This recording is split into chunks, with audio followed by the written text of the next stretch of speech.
సాయిరాం బాబా. నమ శివాయ. ఓం నమ శివాయ.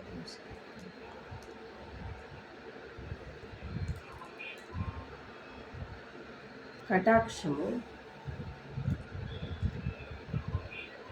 కలగడానికి మానవుడికి సమయం అనేది ఎంత సమయం అనేది చెప్పలేము. వాళ్ళ ఆత్మ యొక్క ఆరాన్ని బట్టి ఉంటుంది అన్నది. పూర్వజన్మలో భక్తి పూర్తి అయింది అనుకోండి, ఈ జన్మలో గురువు యొక్క పాదాలకు పూర్తిగా శరణాగతి అయినప్పుడు మనము ఆ యొక్క శక్తిని సాధించవచ్చు. మరి పూర్వజన్మలో బాబా నిజంగా నేను ఈనాటికి బాబాను ఆరాధించబట్టి 16 సంవత్సరాలు అవుతుంది. 16 సంవత్సరాల వరకు కూడా నేను ఆయనను ఏనాడు కూడా ఎన్ని కష్టాలు ఎన్ని పరీక్షలు పెట్టినా కూడా నేను బాబాను ధిక్కరించలేదు. నా ద్వారా ఎంతోమంది భక్తులు కూడా బాబా వాళ్ళ యొక్క జీవితాలను సరైన మార్గంలో పంపిస్తూ చాలా కోరికలు కూడా నెరవేర్చడం అనేది జరిగింది. నన్ను మాత్రం చాలా ఆరోగ్యంగా కానీ ఆర్థికంగా కానీ చాలా ఇబ్బందులు పెట్టినా కూడా ఆ గురువుని నేను ఎప్పుడు కూడా విడవలేదు. ఎందుకంటే స్వచ్ఛమైన స్థితికి మానవుడు వచ్చిన తర్వాత ఆ గురువు యొక్క శిష్యులు గురువును మరవరు, ఎన్ని కష్టాలైనా ఓర్చుకోరు. ఆ సమయంలో 9 సంవత్సరాల తర్వాత నా జీవితంలో బాబా యొక్క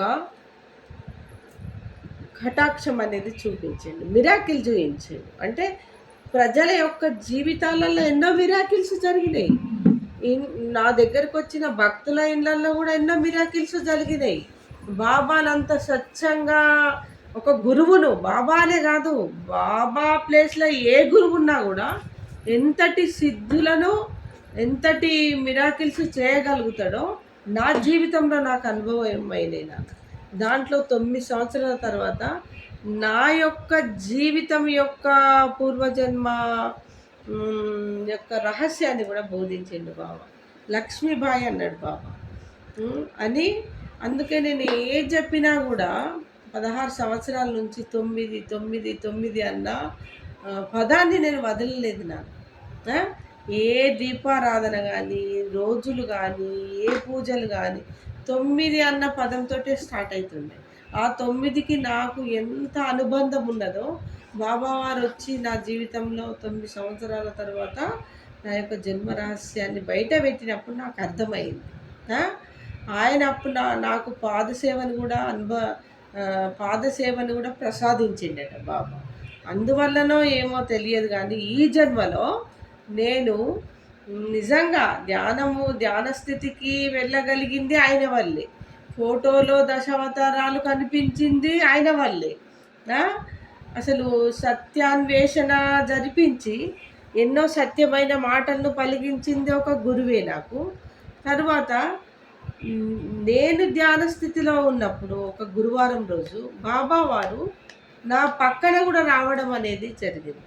ఫోటో తీసినప్పుడు బాబావారు ఈ విధంగా నా పక్కన ధ్యాన స్థితిలో, ఎంత మరి ఆత్మశక్తికి వెళ్ళినప్పుడు ఇది సాధ్యమవుతుంది చెప్పున్నాను. కాబట్టి బాబావారు నా పక్కన ప్రత్యక్షమైనప్పుడు నా ఆనందానికి అవధులు లేవు. ఎన్నో కోట్ల రూపాయలు సంపాదించినంత ఆనందం కలిగింది. అంటే అంత ఆత్మిక స్టేజిలో నేను భగవంతుని సైతం ఏం చేసుకున్నాను, ప్రత్యక్షం చేయించుకునే శక్తి నా లోపల కలిగిందా అన్న ఆలోచన ఇప్పటికీ కూడా నన్ను విచిత్రానికి గురి చేస్తుంది, ఇంకా ఆలోచనకు గురి చేస్తుంది. ఎందుకంటే బాబాను నేను అంత మనస వాచ కర్మన భగవంతుణ్ణి, ఆ శివుణ్ణి, మనం ఆది సనాతన ధర్మాన్ని నమ్మడం జరిగింది. బాబావారు కూడా ముస్లిమా, క్రిస్టియనా, హిందువా అని కాదు, అన్ని యొక్క కులాలకు ఆయన ఏంటిది అతీతమైనటువంటి వాడు. అంటే కులాలు అనేటి మనుషులకు, భగవంతుడికి కాదు. కాబట్టే మరి ఆ పరమశివుడు అతి తక్కువ కులమైనటువంటి ఆయన పేరేంటిదన్న భక్త కన్నప్ప ఒక ఏంటిది తినకూడని పదార్థాన్ని కూడా ప్రేమతో ఇచ్చినప్పుడు ఏం చేసిండు ఆ భగవంతుడు? స్వీకరించిండు. మరి పరమశివుడే స్వీకరించిండండి ప్రాచీన పురాణ కథలలో ఉన్నప్పుడు. మరి బాబా వారు నాన్ వెజ్ వండి పెట్టిండ్రు, అది పెట్టిండ్రు, ఇది పెట్టిండ్రని కొన్ని ఏంటి చాలా బాబా మీద పడిరాని వాళ్ళు కాదు, అజ్ఞానంలో ఉన్నవాళ్ళు. ఆయన గురించి అనేక ఏం చేస్తున్నారు, ఘోరమైనటువంటి ఆయన తత్వం పూర్తిగా తెలియకనే ఆ స్థితి ద్వారా వాళ్ళు అజ్ఞానంతో మాట్లాడుతున్న మాటలేవి. కానీ ఆ గురువు ఎంత గొప్పవాడో నిజంగా నేను కూడా తెలుసుకోవడం జరిగింది. నా జీవితంలో అనుభవమైన తత్వాన్ని మేము ముందు పెట్టి ఇంత ప్రత్యక్షం కావడం ఏంటిది నాన్న, ఇది ఎక్కడ ఉన్నది అసలు, ఇంతవరకు గుప్తంగా ఉన్నది నాది, ఇప్పుడు నేను బయట పెట్టి చూపిస్తున్నా. ఆ బాబా వారికి వట్టిగానే కోట్ల మంది భక్తులు కాలేదు.